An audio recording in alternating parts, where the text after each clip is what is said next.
What's going on YouTube? So today I'm going to showcase a 1-bar Oakensoul build for the Stamina Templar, also known as Stamplar, updated for the Firesong DLC patch. This build is capable of doing 93k plus on the parse dummy and is a solid build for group content.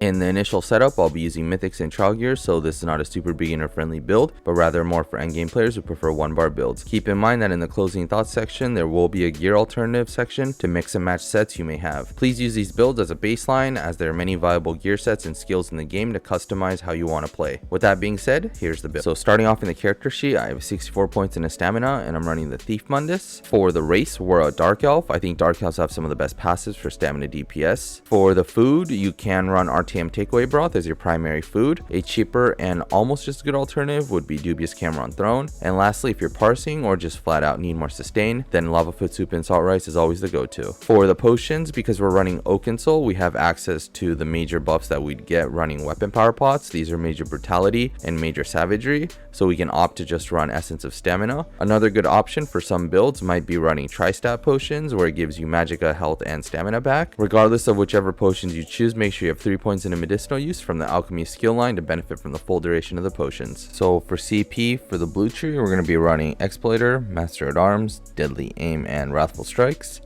For the red tree, make sure you just have Rejuvenation. Everything else is personal preference or content specific. So for the gear, we're going to be running 5 pieces of Pillar and Nern paired with 5 pieces of Reliquin, 1 piece Slime Crawl, and 1 piece Oakensoul. So breaking it down in the main hand, we have a Pillar Nern Dagger, Nernhone with a flame damage enchant, and the offhand Charged with a poison damage enchant. For the head, we have 1 piece Light Slime Crawl traded in Divines with a max dam enchant. For 1 piece of the body, we have Pillar and Nern. This is in Divines with a max dam enchant as well. For the rest of the body, we have 5 pieces of Reliquin, all traded in Divines with max dam enchants. And for the jewelry, we have 2 pieces of Pillar and Nern, both traded in Bloodthirsty with weapon damage enchants. And lastly, the Oakensoul, which is also Bloodthirsty with a weapon damage enchant. So for the skills, we're going to be running Power of the Light, Biting Jabs, Deadly Cloak, Radiant Oppression, Ritual Retribution, and Shooting Star.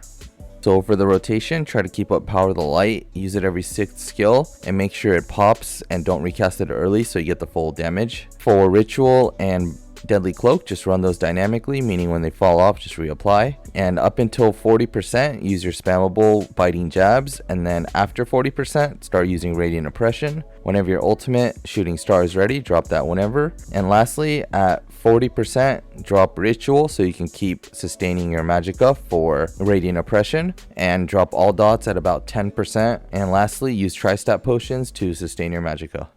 So for closing thoughts, your flex spot is probably going to be Deadly Cloak. You could swap out whatever skill you may need depending on content. And as an alternative for your ultimate, you can replace Shooting Star with something like Crescent Sweep. So for gear alternatives, instead of running just straight Reliquin and Pillar, you can swap it out for some sets. Some notable mentions would be Coral Riptide, although you would have to find a way to burn your stamina down. Sororia and Whirl of Depths could be good front barred. They are light armor, so you'd probably want to front bar it. Berserking Warrior can also be a good set. It comes in heavy armor, so you'd also want front bar. And if you want a budget build, then Order's Wrath and Hunting's Rage are good sets as well. And that wraps up the build explanation section of this portion. As always, thank you for watching my video. If you have any questions or comments, feel free to leave them in the comment section down below, or better yet, come join our Discord. Link is in the description. As a reminder, if this video helped in any way, please help the channel grow by subscribing and liking the video. I will also have a written guide in the description for those who would prefer that. And lastly, I've also started a channel membership for those who'd like to go the extra step to help support me so I can focus on more content creation. And as always, feel free to stick around for the attached parse. If not, have a good day and see you in the next one.